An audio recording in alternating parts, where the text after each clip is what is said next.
नमस्कार सर्वांना, Rupali delicious kitchen मध्ये आपलं स्वागत आहे। होळी रे होळी पुरणाची पोळी। आज आपण अशी छान मऊसूत लुसलुशीत अशी पुरणाची पोळी बघणार आहोत। व्हिडिओ स्किप न करता संपूर्ण बघा। तर चला मग साहित्याकडे वळूया। पाव किलो इथं चणा डाळ घेतलीये, भिजवून घेतली ही मी 1 तासभर। पाव किलो गूळ घेतलाय, थोडंसं तेल लागणार आहे, रंग येण्यासाठी थोडीशी हळद, पुरणाला छान रंग यावा म्हणून आपण थोडीशी हळद टाकणार आहोत आणि वेलची पूड, आणि यामध्येच मी थोडंसं जायफळ पण टाकलंय। तर मग चला डाळ शिजत टाकूया। डाळ भिजल्यानंतरही आपल्याला एका पाण्याने आणखी धुवून घ्यायची आहे स्वच्छ।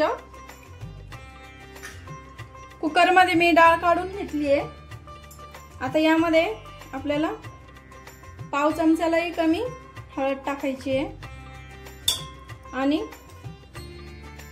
1 ते 2 चमचे आपल्याला इथं तेल घालून घ्यायचं आहे।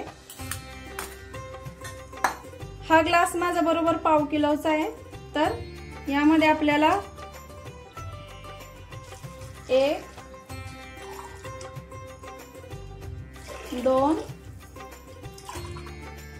आणि 3 ला थोडंसं कमी असं पाणी ठेवायचं आहे। खूप जास्त पाणी ठेवू नका, नाहीतर डाळ उतू जाऊ शकते। झाकण लावून मी आता फुल गॅसवर आधी एक शिट्टी घेणार आणि मीडियम गॅसवर 3 शिट्ट्या घेणार।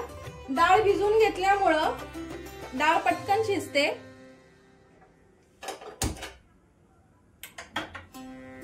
त्यामुळे डाळ भिजूनच घ्या। इथं आपल्या मोठ्या गॅसवर 1 आणि मीडियम गॅसवर 3 शिट्ट्या झालेल्या आहे। कुकर थंड होईपर्यंत आता मी इथं कणिक तिंबून घेणार आहे पुरणपोळीसाठी। त्यासाठी मी इथं घेतलंय थोडंसं तेल, साजूक तूप घेतलंय पुरणपोळी भाजण्यासाठी। पिठाला कलर येण्यासाठी थोडीशी हळद घालणार आहे आणि थोडंसं मीठ घेतलंय। आता आपण कणिक मळून घेणार आहे। तर ह्या 2 वाट्या इथं मी कणिक घेतलेलं आहे। आपण किती पुरण भरतो कणकेमध्ये त्याप्रमाणे आपल्याला कणिक लागतं। आता मी पीठ भिजवून घेते।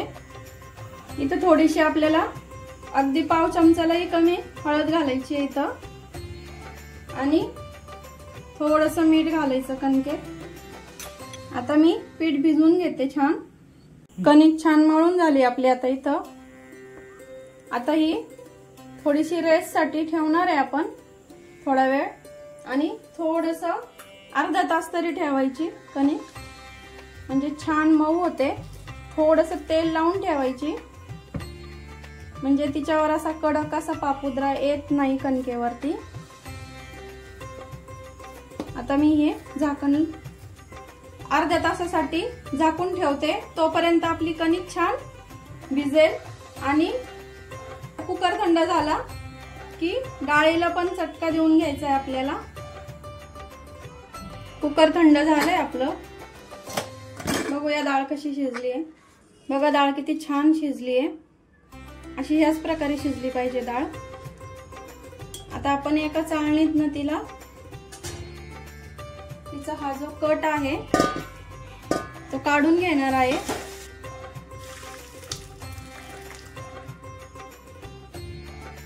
अशी उंच भांड्यावर डाळ नितळत ठेवायची आपल्याला, जेणेकरून तिचं सगळं पाणी आपल्याला खाली पडेल तिचं या खालच्या भांड्यामध्ये। म्हणून असं उंच भांड्यावरच ठेवायची, म्हणजे पुरण जेव्हा चटका देऊन घेतो तेव्हा पुरण पातळ होत नाही आणि डाळ अशी एवढी छान मऊ शिजली की ती अशी कोरडी पण होत नाही। डाळीला आपण आता छान चटका देऊन घेऊ। कढईत टाकते मी डाळ आणि थोडीशी आधीच मॅश करून घ्यायची आहे चटका द्यायच्या आधी। यामुळे जास्त वेळ लागत नाही चटका देण्यासाठी आपल्याला। गॅस सुरू करते। आता जो 1 वाटी गूळ घेतलाय म्हणजे पाव किलो, तो पण आत्ताच टाकून घ्यायचा। आणि हे डाळ आणि गूळ दोन्ही असं छान मिक्स करून घ्यायचं इथं। आणि आता हे पूर्ण छान याला असा चटका देऊन घ्यायचा आहे पुरणाला। स्टार्टिंगला फुल गॅस ठेवायचा।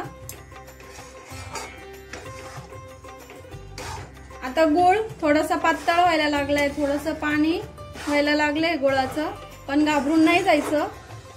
जसं जसं पुरण शिजत जाईल तसं तसं हे पुरण घट्ट होत जातं। पुरण बघू शकता आपलं असं घट्टसर व्हायला सुरुवात झालेली आता।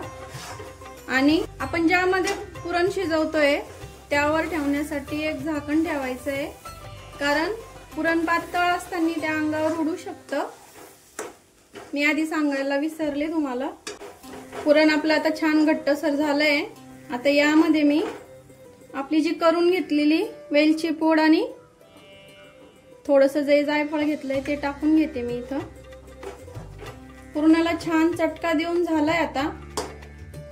उलताना असं उभं राहिलं की समजायचं आपलं पुरणाला छान चटका बसलाय। आता मी हे गाळणीतून पुरणाचं, तुमच्याकडे पुरण यंत्र असेल किंवा पुरणाची जी चाळणी असते पुरण बारीक करायची, त्यातनं तुम्ही करू शकता। मी आता यामध्ये थोडं थोडं घेते आणि हे मॅश करून घेते याच्यामधनं। गॅस बंद केलाय आणि कढईवर झाकण ठेवायचंय आपल्याला आणि या प्रकारे असं चाळणीतनं गाळून घ्यायचंय। पुरण गरम आहे त्यामुळे थोडंसं सैलसर वाटतंय। एकदा थोडंसं गार झालं की थोडंसं घट्टसरपणा येतो त्याला। बघू शकता डाळ छान शिजल्यामुळं आपलं पुरण छान चाळणीतनं खाली पडतंय। मऊसूत पुरण इथं तयार झालेलं आहे आपलं आता छान। बघू शकता एवढं छान थंड झालं की अजून थोडंसं ते घट्टसर होईल। आणि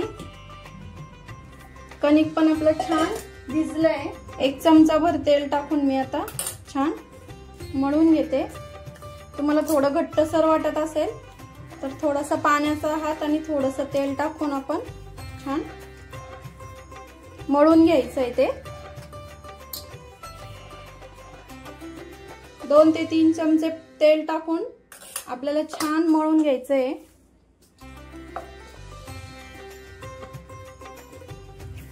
कणिक आपलं आता छान मळून झालंय। थोडंसं असं 5-7 वेळा असं आपटायचं,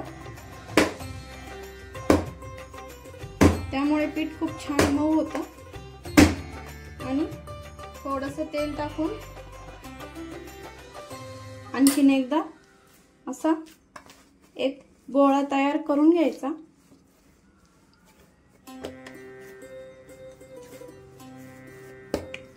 छान मऊ झालंय। पुरण आणि पीठ एकसारखं असलं की पोळी छान लाटल्यात जाते, चिपकत नाही आणि फुटत पण नाही। पुरणपोळी करायला घेऊया आता। गॅस मीडियम ठेवते। इथं मी गव्हाचंच पीठ घेतलंय, तुम्ही याऐवजी तांदळाची पिठी असेल तर ती पण घेऊ शकता। पिठामध्ये थोडासा हात घोळवायचा आणि छोटूसा एक लिंबा एवढा गोळा घ्यायचा आहे।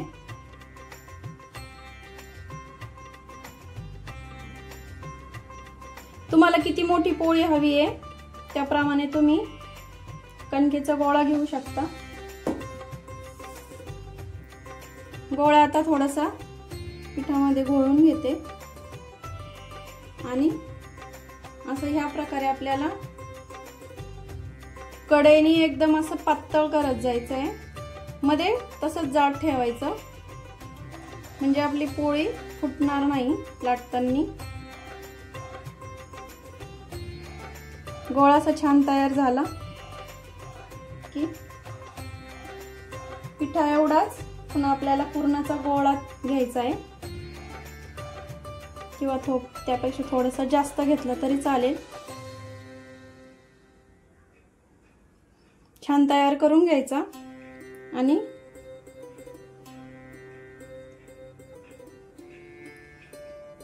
असं प्रेस करत करत तयार करायचं आहे।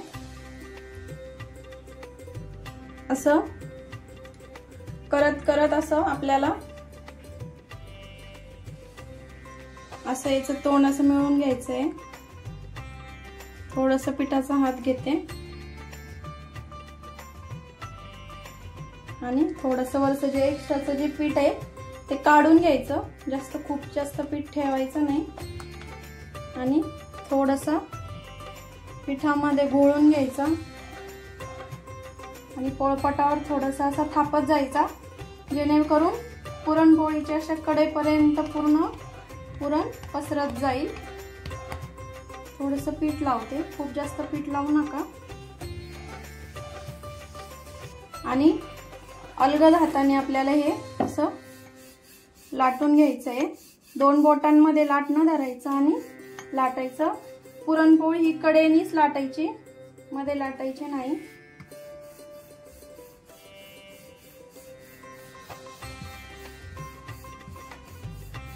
पोळी इथं छान लाटून झाली आहे। तवा पण आपला गरम झालाय। पोळी टाकून घेते मी आता।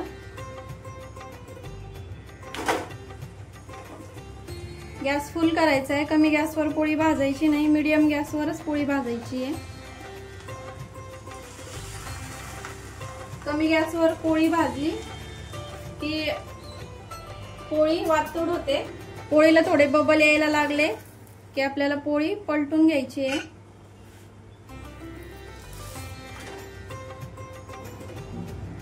पोळी थोडी फुगायला लागली की तूप घालून घ्यायचं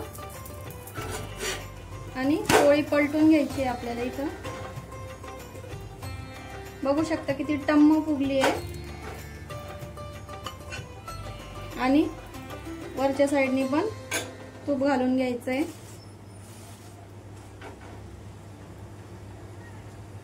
छान खरपूस अशी भाजून घ्यायची पोळी।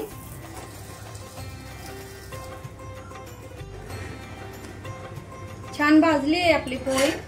आता आपण काढून घेऊया। अशा जाळीवर काढायची म्हणजे वाफ धरत नाही आणि पोळी अशी ओलसर अशी होत नाही। आता दुसरी पण याच प्रकारे मी करून घेणार आहे पोळी।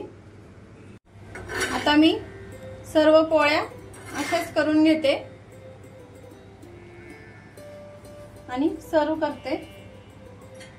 पुरणपोळी आणि त्यावर असं छान साजूक तूप, हा हा मस्त मज्जाच येते। साजूक तूप असलं म्हणजे कसं पुरणपोळी खायला मजा येते। आणि तुम्हाला मी पुरणपोळी तोडूनही दाखवते।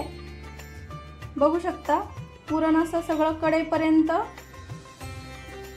गेलंय आणि पोळी एकदम अशी छान मऊ लुसलुशीत झाली आहे।